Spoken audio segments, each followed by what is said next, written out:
Mark Zuckerberg, Warren Buffett, Bill Gates, Elon Musk, इन सभी हस्तियत के बारे में आप सभी लोग जानते होंगे। ऐसा क्या है जो इन लोगों को दुनिया में सफलतम बनाती है? दुनिया में इन लोगों ने अपने कार्य के बल पे सफलता के झंडे गाड़े हैं।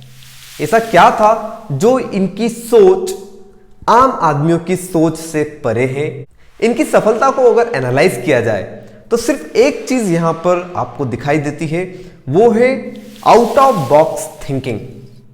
आउट ऑफ बॉक्स थिंकिंग को हम लोग सेकेंड लेवल थिंकिंग भी कह सकते हैं। एक आम आदमी होता है जो सिचुएशन को जैसा कि तैसा ऑब्जर्व करने की कोशिश करता है, लेकिन एक असाधारण व्यक्ति उस पर्टिकुलर सिचुएशन को एक अलग लेवल पर ले जाकर के ऑब्जर्व करता है, अलग नजरिए से देखता है। यही नजरिया आपको एक साधारण इंसान से मार्क जकरबर्ग बना सकता है, एक साधारण इंसान से आपको एलन मस्क बना सकता है। नमस्कार दोस्तों, स्वागत है आप सभी लोगों का। आज हम लोग आउट ऑफ बॉक्स थिंकिंग के बारे में, इसको समझने के लिए एक स्टोरी आपको नरेट करेंगे। इस स्टोरी में हम लोग देखने वाले हैं कि कैसे एक अलग नजरिए से सोचने से हार को भी आप जीत में बदल सकते हो। स्टार्ट करते हैं आज की स्टोरी।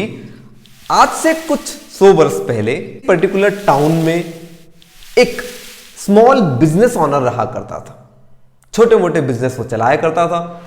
उसकी एक बहुत ही सुंदर बेटी थी। उसी पर्टिकुलर टाउन में एक बड़ा बिजनेसमैन भी रहा करता था, जो छोटे बिजनेसमैन को लोन दिया करता था और लोन नहीं चुका पाने की स्थिति में उनकी मजबूरी का गलत फायदा उठा लिया करता था। अब यहां पर हमारी स्टोरी में भी जो स्मॉल बिजनेस ओनर है, उसके साथ भी यही हुआ।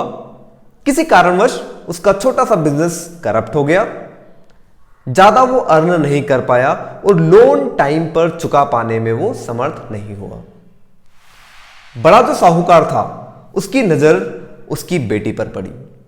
ये जो बड़े साहूकार थे वो अपनी बेड टैक्टिक्स के लिए कुख्यात थे।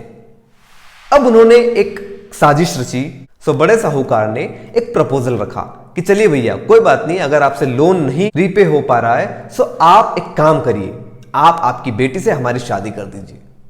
छोटा बिजनेसमैन था, असमंजस में पड़ गया, क्योंकि साहूकार जो था वो एक अधेड़ उम्र का व्यक्ति था। उसके साथ अपनी बेटी की शादी करना उसे बिल्कुल भी मुनासिब नहीं लग रहा था। छोटे बिजनेसमैन ने रिक्वेस्ट की और साहूकार से बार बार गिड़गिड़ाया और इस तरह की कोई भी कार्य नहीं करने की उसने गुजारिश की। साहूकार इतनी आसानी से मानने वाला नहीं था। उसे एक ट्रिक सूझी कि चलो इनके साथ एक खेल खेला जाए। उसने एक प्रपोजल रखा कि हम अपने टाउन में सारे व्यक्तियों को इकट्ठा करके एक बैग लेंगे। उस पर्टिकुलर बैग में हम लोग 2 बॉल्स अपने बैग में अंदर पुट करेंगे। 2 अलग अलग कलर की बॉल्स हम लोग बैग में रखेंगे। एक होगा ऑरेंज, एक होगा ग्रीन। तो आपकी बेटी अगर ऑरेंज कलर की बॉल को रेंडमली पिक करती है, then she will marry with pink. Otherwise अगर ग्रीन कलर की बॉल आ जाती है, आपका लोन भी हम लोग माफ कर देंगे और आपकी बेटी से भी शादी करने की कोशिश नहीं करेंगे। छोटे बिजनेसमैन के पास कोई और ऑप्शन था नहीं। उसने इस पर्टिकुलर गेम के लिए हां कर दी। अब ये जो बड़े साहूकार थे, ये काफी रसूखदार थे, काफी लोगों से मिलना जुलना था इनका। सो इन लोगों ने मिल करके एक और चाल चली। इन लोगों ने क्या किया कि जो भी बैग वहां पर रखने वाले थे, जिसमें से बॉल पिकअप करना थी, उसमें इन लोगों ने सिर्फ और सिर्फ ऑरेंज कलर की बॉल रख दी, ग्रीन कलर की बॉल रखी नहीं। छोटे बिजनेसमैन इतने छोटे तबके के लोग थे कि उनको वो चेक करने का ऑप्शन भी नहीं था। साहूकार ने कुल मिलाकर के एक ट्रिक खेली जिससे कि उसकी जीत सुनिश्चित हो सके। उसके हारने के कोई चांस बिल्कुल भी नहीं थे। अगला दिन आया, उस पर्टिकुलर गर्ल को बुलाया गया और उससे बॉल पिक करने के लिए कहा गया। उसके पहले गर्ल को किसी अननोन पर्सन ने यह टिप दे दी थी कि इस पर्टिकुलर बैग में दोनों सेम कलर की बॉल रखी हुई है। अब बेटी को भी यह पता चल चुका था कि इस पर्टिकुलर बैग में दोनों सेम कलर की बॉल है। अब उसकी थिंकिंग पे डिपेंड करेगा कि उसकी जीत होगी या हार। उस लड़की के पास अब 2 ऑप्शंस थे। पहले ऑप्शन में या तो वो बॉल पिक करे, सबको बताए कि ऑरेंज बॉल आ चुकी है, गेम हार जाती और चुपचाप शादी कर लेते उस साहूकार से। दूसरा ऑप्शन या तो वो लोगों के सामने इसकी टैक्टिक या फिर उसकी जो खराब नीयत थी उसको लोगों के सामने ले आती और कहती कि बैग चेक करिए, इसमें दोनों की दोनों बॉल्स ऑरेंज है। जब बैग चेक किया जाता तो ऑटोमेटिकली ये पता चल जाता कि साहूकार ने कुछ ट्रिक खेली है। लेकिन इससे होता क्या? इस तरह के एक्ट से साहूकार को फिर से एक चांस मिल जाता इस तरह का गेम खेलने के लिए। साहूकार के पास तो ये कहने के लिए हो जाता कि ये गलती से हमारी बॉल आ गई है, हम लोग अब प्रॉपरली रख रहे हैं, अब एक बार और गेम को कंडक्ट करवाइए। तो फिर से उस लेडी के 50% चांस हो जाते हारने के। लेकिन उस पर्टिकुलर गर्ल को अगर इसी पर्टिकुलर सिचुएशन में अपनी हार को जीत में बदलना है तो उसे क्या करना चाहिए? और यही से निकल करके आती है आपकी out of the box thinking या सेकंड लेवल थिंकिंग, जो कि उस गर्ल में थी। उस गर्ल ने एज इट इज गेम को कंडक्ट होने दिया। एक बॉल उसने पिक करी, पिक करने के बाद उसने किसी को बताया नहीं और पास ही में बॉल का एक ढेर पड़ा था जहां पर ग्रीन और ऑरेंज काफी सारी बॉल्स रखी हुई थी। एक गेम को सुंदर बनाने के लिए काफी सारी बॉल्स वहां पर रखी हुई थी। तो उस गर्ल ने एक स्वांग रचा और अपने पास जो बॉल थी उसको जल्दी से जाकर के उस पर्टिकुलर ढेर में डाल दिया। सबके सामने वो नाटक करने लगी कि गलती से मेरी ये बॉल इस पर्टिकुलर ढेर में चली गई, अब कैसे क्या किया जाए। तो उसी ने एक समाधान सुझाया कि उसी ने कहा कि अब बैग में चेक कर लिया जाए, बैग में अगर ऑरेंज बॉल आपको दिखती है तो मेरे पास ग्रीन बॉल आई थी, और अगर बैग में ग्रीन बॉल आपको दिखती है तो मेरे पास ऑरेंज बॉल आई थी। As simple as that. और इस तरह से उसको पता था कि बैग में तो सिर्फ ऑरेंज बॉल ही रखी है। उसने अपनी जीत को 100% सुनिश्चित कर लिया।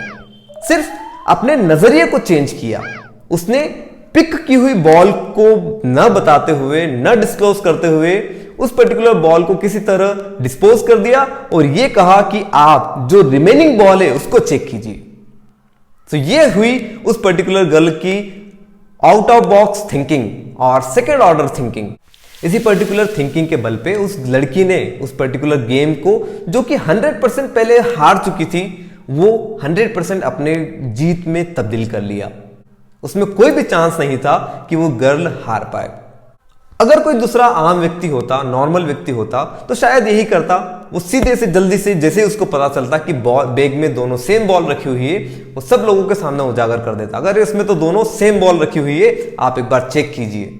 ऐसा करने से साहूकार को एक मौका और मिल जाता और उसकी जीत के चांसेस नेक्स्ट गेम में हो सकता है वो जीत भी जाती या हार भी जाती। लेकिन आउट ऑफ बॉक्स थिंकिंग की वजह से वो यहां पर एक ही बार में गेम को जीत गई। अब साहूकार कुछ बोल भी नहीं सकता था, अदरवाइज उसकी जो ट्रिक थी वो लोगों के सामने आ जाती। इस तरह से साहूकार ने अपनी हार को सुनिश्चित किया, छोटे बिजनेसमैन का लोन को भी माफ किया और बेटी को भी अपने इस पर्टिकुलर ट्रिक से फ्री किया। बेटी खुशी खुशी अपने घर गई। इस तरह की आउट ऑफ बॉक्स थिंकिंग से आप भी अपने जीवन को बदल सकते हैं। कोई भी प्रॉब्लमेटिक सिचुएशन हो, एक बार उसको किसी दूसरे नजरिए से देखने की कोशिश जरूर कीजिएगा। हो सकता है कि जो डिफिटिंग सिचुएशन है, जहां पर आपको अपनी हार निश्चित लग रही है, हो सकता है उसी सिचुएशन में आप दूसरे नजरिए से देखते हैं तो आपको कंप्लीटली विन विन सिचुएशन नजर आने लग जाए। सेकेंड लेवल थिंकिंग हमेशा आपको अपने हर नजरिए में शामिल करना चाहिए। आउट ऑफ बॉक्स थिंकिंग करते जाइए, भगवान पे भरोसा रखिए। All the works of you जो आपने डिसाइड किए हैं विल बी फिजिबल, वो होकर के रहेंगे और आपको सफल होने से कोई रोक नहीं सकता। आज के लिए बस इतना ही।